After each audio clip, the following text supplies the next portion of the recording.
Oggi abbiamo il piacere di ospitarvi durante questa giornata che è un po' la più attesa nel nostro cartellone eventi, perché è una giornata molto speciale durante la quale per un giorno quelli che di consueto sono le guide e gli archeologi del Parco dell'Ivelet vivono all'interno delle palafitte nei panni degli antichi abitanti preistorici delle rive di questi laghi. Oggi in particolare qui alle palafitte stiamo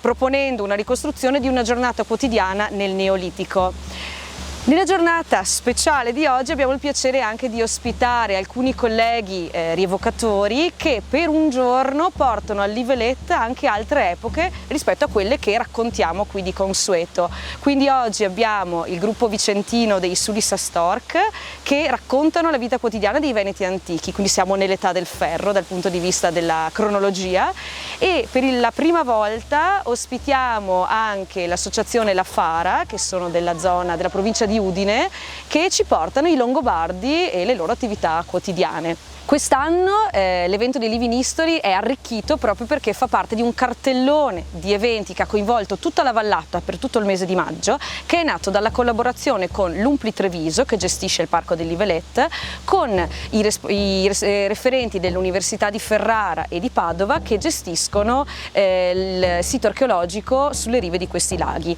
Sito che, per quanto riguarda le attività che si sono svolte tra gli anni 80 e gli anni 90, è quello che ha ispirato le ricostruzioni che si possono vedere qui all'Ivelet, perché sono stati ritrovati reperti archeologici datati fra il Neolitico e l'età del bronzo, ma che negli ultimi 3 anni è stato aperto grazie alla volontà di giovani ricercatori che collaborano anche qui all'Ivelet e che per amore di questo territorio hanno deciso di indagare ancora una volta la sua storia.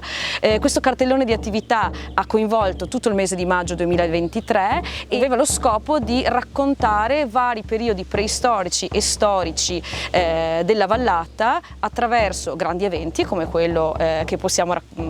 vedere oggi, ma anche incontri con professori, con esperti di vari periodi storici e anche passeggiate nel territorio, proprio per mescolare l'aspetto naturalistico con quello storico, o per godere anche di una lettura anche architettonica dei borghi dal loro punto di vista storico. La maggior parte delle persone che oggi vedete in vesti preistoriche o longobarde o venetiche in realtà sono tutti educatori museali o comunque operatori che si occupano di cultura per lavoro e che in un certo senso oggi ci sono concessi anche il piacere di raccontarla in modo diverso rispetto al solito, raccontandola, mettendola in scena in un certo senso, ma è quello che noi raccontiamo durante la settimana o durante l'anno, durante il nostro lavoro di educatori e di operatori museali. Posso dire questa cosa sia per quanto riguarda gli operatori che lavorano qui al Parco dell'Ivelet, sia per quanto riguarda i gruppi dei Sulis Stork e La Fara, che anche loro si occupano di educazione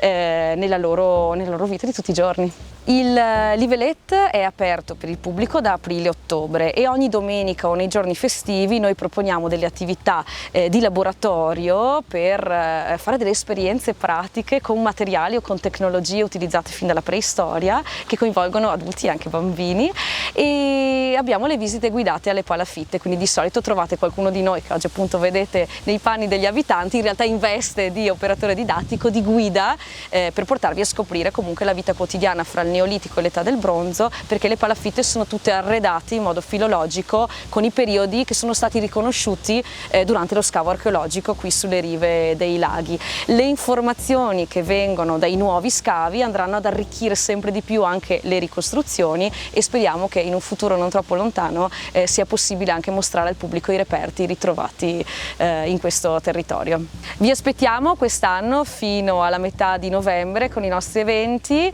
Vi ricordiamo che durante la settimana siamo aperti su prenotazione, quindi le scuole o i gruppi, anche gruppi di adulti che vogliono scegliere una delle nostre visite tematiche o dei nostri laboratori, sono i benvenuti fino appunto alla chiusura di quest'anno. Poi noi riapriamo con la primavera, durante l'inverno ci dedichiamo alla progettazione per offrire sempre qualcosa di nuovo ai nostri visitatori.